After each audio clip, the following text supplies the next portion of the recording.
थेंगसु थेंगना लोगी थबक से मागी लो आइन है मागी कांगलोन पोट से लाई ख्वाइदगी मियामना पामनरीदी लोगी हाइबदी जस्टिस से हाइनबा लेदना जस्टिस डिलेड जस्टिस डिनाइड हाइदना बागी वायन जी तपथरिंगै सागी मागी वायन दुगी अचुम अरानगी मीना फंगजगदबा केनोदु फंगोइदोरिनी अदुगा खुदम ओइना हाइरकांदसु से अइना हिंगे मतमदा अइना पांगदबा अइना फंगदबा अइगी लाइवलीहुड की डिमांड अमा अइना तौरें खलजी अइगी लाइवलीहुड की डिमांड दु अइगी केसु तौंग मतमदा अइना सी लैहिद्रबा मतुंगदा मदुगी अइगी लाइवलीहुड की राइट मयाम दु पीरे हाइरगदी कानदेदना अदुमाइ तौदा मागी लोगी चथरिबा मागी परिंगी जिंजे यारिंगे अथुबा मतमदा पीबदुनी मियामना पामनरिजे अदुदैदा होय सिदैसिदा हुजिकी 2023 की मे 3 दगी थोलकपा इरांगसिगा मरी लेनबसिदा तोंगान तोंगान मागी मोट मयाम मागी ओपिनियन मयाम लेनै माई मागी पोजीशन लौनबा हाई तारे माई माइकई लेपनरगा पोजीशन लौनबगी मतुंगिना मागी मागी माइकई द सोकदबा वा ओइरगदी मदु फनायाम चुम्बा वा ओइरगसु मदु अखोइना तानिंगदबा आईगी पुनिंग थौगलिंगै दे दुम पंक्ता तानिंगबा अदुबु लो हाइबसिददी मदुगी पोतु नते अचुम अरान हाइबगी पोतुदा येंगा कांदा मागी योंगलै मेलै नाइदना मागी मिचंग संगल नाइदना अचुम्बा हाइबदु करिनो हाइदना थिदोकपदनी लोगी मथौदी मदुदैदुदा हौजिक्सी टेप अमखक ऑडियो टेप अमखक वायरल कन्ना ओइरक्तना खोलक्तना हानगी चीफ मिनिस्टर ओइरंबा इरांजी थोइंगै मतमदा इरांजी कन्ना होगलपदगी होगा चीफ मिनिस्टर ओइरंबा नोदोंगम बिरेनगी खोंजेननी हाइबा अदुगा मदुगी ऑडियो क्लिप तुदा ngangiba mayamdu da masai कांगलुप अमबु येंगथिबा अदुगा कांगलुप अमबु ना केनो तौबगी मोंग दा ngangbagi pot mayamdu यावबदगी मदु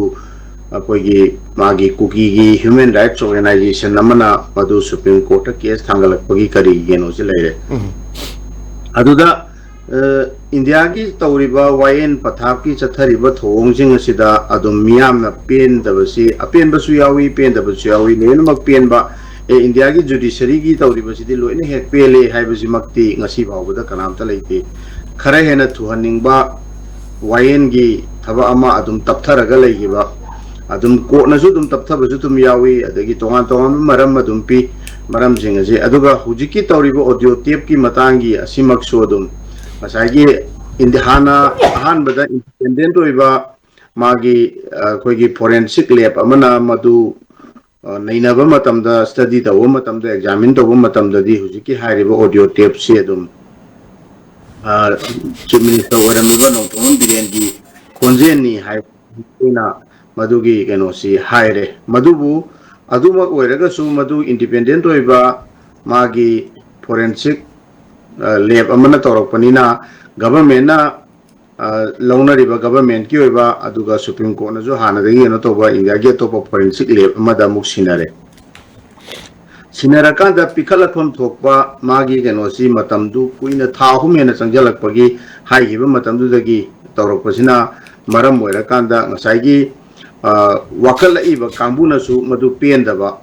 अदुगी लेबा मदु योंगलै मेनै नायरगा थवोइना मदु थेंगदहलिब्रा हाइबगी केनोसी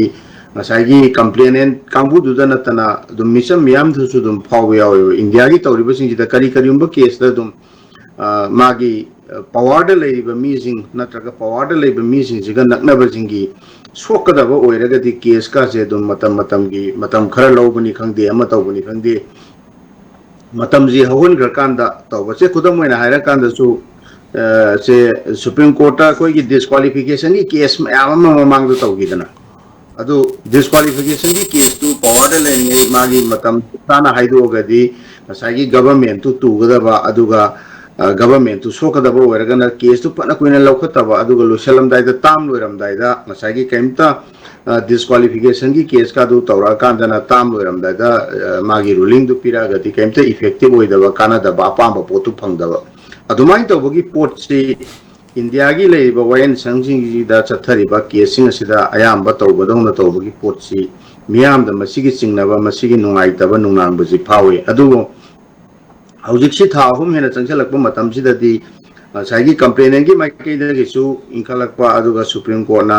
था अहुम की मनुंग था अहुम हेलबावदा हुजि पिखत्रिनो करिगी पिखलक्त्रिनो हाइबगी कइनो सि नहाना हाइरदबने हाइना खली सुप्रीम कोर्ट ना हुजि हाइरिबा पोटसे थेंगबु थेंगमलेना खली नहाना हाइरा कांदा कल चुमंबे आई लालंबे आई एलिगेशन अमा लेरे केस अमा लेरगदी लेरिबा केस तु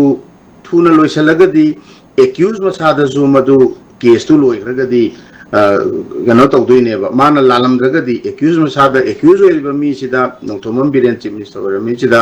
सिरिबा मरालसी केस तु फजना तौरकांदा माना तमद्रे हाइबा मदु असेंबनी बो हाइरसु अमा तौगनी बो हाइरसु मंगोंदा यांगदौरिनेबा अदुगा अमुक कंप्लेनेंट ओइरिबा कांगबुंदा जस्टिस अमा फंगनबनी हाइदना तौरइबदुदसु केस तौरगदी चुम्बु चुममे लानबु लालमे मकोबिसु जस्टिस मतम चाना फंगदोरिनेबा अदु फंगदबगी पोटसिदा हौजिकसे फंगनबगी माइकैदा चंगचनबा तारगदी हौजिक सुप्रीम कोर्ट ना हाइजे थेंबु थेंगमले अथुबा मतमदा हौजिक पंधबा तौदना हौजिक सुप्रीम कोर्ट ना जो हाइरबनिना मागी फोरेंसिक लैब की रिपोर्ट से थूना पिखलगा तौबम चंगी अदुना ममांगदसु साइ जेना थंबिगिबा दुमाइ तौदना इंडिया की चौचौबा अदुम हाना मिनिस्टर अमबा मयाम अमा केसी चथराबा मतमददी से खुदम ओइना बिहार की लालू यादव हाइरो अदुम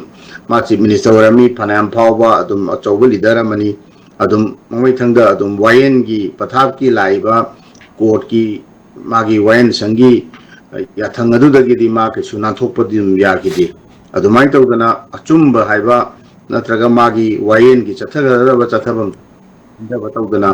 थूना अदुम चथबसिना ख्वाइदगी फनी हाइदना अदुमाइ थमजगी।